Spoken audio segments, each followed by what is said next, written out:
പാലക്കാട് നഗരസഭാ standing committee തെരഞ്ഞെടുപ്പുകളിലും ബിജെപിക്ക് മിന്നും വിജയം. കേവല ഭൂരിപക്ഷമില്ലെങ്കിലും എല്ലാ സ്റ്റാൻഡിംഗ് കമ്മിറ്റികളിലും ബിജെപി കൌൺസിലർമാർ തെരഞ്ഞെടുക്കപ്പെട്ടു. വികസനകാര്യ സ്റ്റാൻഡിംഗ് കമ്മിറ്റി ചെയർമാനായി ജി പ്രഭാകരനും ക്ഷേമകാര്യ സ്റ്റാൻഡിംഗ് കമ്മിറ്റി ചെയർമാനായി ശശികുമാർ എമ്മും തെരഞ്ഞെടുക്കപ്പെട്ടു. നഗരസഭയുടെ വൈസ് ചെയർപേഴ്സണാണ് ധനകാര്യ standing committee chairman. Arun Alathur തയ്യാറാക്കിയ റിപ്പോർട്ട് കാണാം.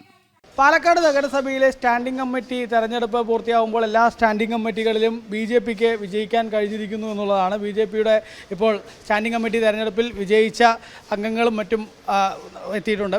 എങ്ങനെയാണ് സ്റ്റാൻഡിംഗ് കമ്മിറ്റിയിൽ അങ്ങനെ കേവല ഭൂരിപക്ഷം ഇല്ലെങ്കിലും എല്ലാ സ്റ്റാൻഡിംഗ് കമ്മിറ്റിയും ബി.ജെ.പി അംഗങ്ങൾ തന്നെ തെരഞ്ഞെടുക്കപ്പെട്ടിരിക്കുകയാണ്? ഒറ്റ കൈമാറ്റ വോട്ടെടുപ്പ് രീതിയിലാണ് തെരഞ്ഞെടുപ്പ് നടന്നത്. അതിനകത്ത് ബി.ജെ.പി നഷ്ടപ്പെടാൻ സാധ്യത. കൃത്യമായിട്ടുള്ള വോട്ടിംഗ് പരിശീലനത്തിലൂടെ നമ്മൾ തന്ത്രപരമായിട്ട് വോട്ട് ചെയ്തിട്ടാണ് ഈ എല്ലാ സ്റ്റാൻഡിംഗ് കമ്മിറ്റിയും പിടിച്ചെടുത്തത്. ആരൊക്കെയാണ് പേരുകൾ? വികസനത്തിൽ നമ്മുടെ പ്രഭാകരനാണ്, അദ്ദേഹം പാർട്ടിയുടെ ജില്ലാ വൈസ് പ്രസിഡന്റാണ്, അദ്ദേഹമാണ് ചെയർമാൻ തിരഞ്ഞെടുക്കപ്പെട്ടിട്ടുള്ളത്. ക്ഷേമകാര്യത്തിൽ നമ്മുടെ ശശികുമാർ, ആരോഗ്യത്തിൽ ടി.എസ്. മീനാക്ഷി, പൊതുമരാമത്തിൽ സുനിൽ പൊതുമരാമത്ത്, മിനി കൃഷ്ണകുമാർ വിദ്യാഭ്യാസത്തിൽ അങ്ങനെ അനുഭവവും പരിചയവും അതുപോലെ തന്നെ യുവജന വിഭാഗത്തിൽ എല്ലാ പ്രായത്തിൽ നോക്കിയാണ് പാർട്ടി തിരഞ്ഞെടുത്തിട്ടുള്ളത്. ഇനിയിപ്പോൾ ഈ ഒരു ഭരണത്തിൽ അവിശ്വാസം കൊണ്ടുവന്നാൽ പോലും ഈ കമ്മിറ്റികൾ ഏതായാലും പോയില്ല എന്നുള്ള രീതിയിൽ തന്നെയാണല്ലേ? അവിശ്വാസം വന്നാലും ഈ സ്റ്റാൻഡിംഗ് കമ്മിറ്റികൾക്ക് പേടിക്കേണ്ട കാര്യമില്ല. അതിനകത്ത് തന്ത്രപരമായ നീക്കമായിരുന്നു, അതായത് തന്ത്രപരമായ നീക്കമായിരുന്നു. എങ്ങനെ കാണുന്നു ഈ ഒരു? വളരെയധികം അഭിമാനമുണ്ട്. വളരെ കൃത്യമായി ഒരു ആസൂത്രണത്തിലൂടെയാണ് മുഴുവൻ സ്റ്റാൻഡിംഗ് കമ്മിറ്റിയിലും ഭൂരിപക്ഷം ഉറപ്പിക്കാൻ സാധിച്ചത്. ഈ അവസരം തന്ന ഭാരതീയ ജനതാ പാർട്ടിക്കും എൻ്റെ വാർഡിലെ 19-ാം വാർഡിലെ വോട്ടർമാർക്കും ആദ്യം തിരഞ്ഞെടുത്ത അയ്യപ്പുരത്തിലെ വോട്ടർമാർക്കും എല്ലാവർക്കും ഹൃദ്യമായ ഭാഷയിൽ നന്ദി രേഖപ്പെടുത്തുന്നു. ഉത്തരവാദിത്തം വളരെ ഉത്തരവാദിത്ത ബോധത്തോടുകൂടി വിനയത്തോടുകൂടി നിർവഹിക്കും. ജില്ലാ അധ്യക്ഷൻ കൂടെ ഇവിടെ ഉണ്ട്. എങ്ങനെയാണ് ഈ ഒരു എല്ലാ സ്റ്റാൻഡിംഗ് കമ്മിറ്റികളിലും കൃത്യമായിട്ട് തന്നെ ബി.ജെ.പി പ്രതിനിധികൾക്ക് തന്നെ വിജയിക്കാൻ?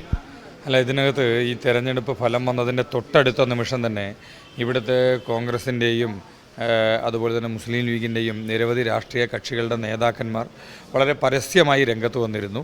ഭാരതീയ ജനതാ പാർട്ടിയെ അധികാരത്തിൽ നിന്ന് താഴെ ഇറക്കാൻ വേണ്ടി ഇവിടെ ഒരു മതേതര മുന്നണിക്ക് രൂപം കൊടുക്കണമെന്നുള്ളതാണ് പറഞ്ഞിരുന്നത്. അത് വന്ന തൊട്ടടുത്ത ദിവസം തന്നെ ഞങ്ങളുടെ സംസ്ഥാന ട്രഷററും മുൻ വൈസ് ചെയർമാനായിരുന്ന കൃഷ്ണദാസ് കൃത്യമായ മെസ്സേജ് കൊടുത്തിരുന്നതിൽ ഇതൊരു അവിശുദ്ധ മാങ്കൂട്ട സഖ്യമാണെന്നുള്ള രീതിയിൽ, അതൊരിക്കലും ഒരു മതേതര മുന്നണിയല്ല എന്നുള്ള രീതിയിൽ. അതുകൊണ്ട് അവർ ചെയർമാൻ വൈസ് ചെയർമാൻ തെരഞ്ഞെടുപ്പ് നടക്കുന്ന സമയത്ത് അതിൽ ഒരു അവിശുദ്ധ സഖ്യം ഉണ്ടാക്കാനുള്ള ശ്രമം നടത്തിയിരുന്നു. കൃത്യമായ രാഷ്ട്രീയത്തിലൂടെ അതിനെ പ്രതിരോധിക്കാൻ ഞങ്ങൾക്ക് സാധിച്ചു. വ്യക്തമായ ഭൂരിപക്ഷത്തോടു കൂടി സ്മിതേഷി ചെയർമാനായിട്ട് വന്നു, വൈസ് ചെയർമാനായിട്ട് ബി.വി. ചേച്ചി വിജയിച്ചു.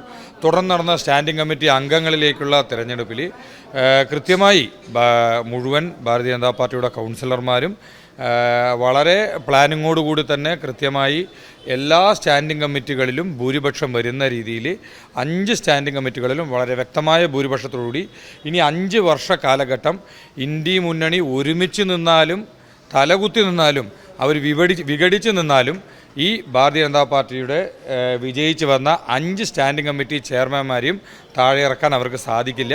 വ്യക്തമായ ഭൂരിപക്ഷത്തോടു കൂടി തന്നെയാണ് 5 സ്റ്റാൻഡിംഗ് കമ്മിറ്റികളിലും ഭാരതീയ ജനതാ പാർട്ടിയുടെ പ്രതിനിധികൾ തിരഞ്ഞെടുക്കപ്പെട്ടിട്ടുള്ളത്. തന്നെയാണെങ്കിലും നഗരസഭയിലെ ഈ ഇന്ത്യ മുന്നണിക്കേറ്റ കനത്ത തിരിച്ചടി കൂടിയാവണല്ലേ? തീർച്ചയായിട്ടും. അതായത് ഇന്ത്യ മുന്നണിയിലെ ചിലരെങ്കിലും അവർ ഒന്നിക്കണം എന്നുള്ളൊരു അഭിപ്രായം ഉണ്ടായിരുന്നു.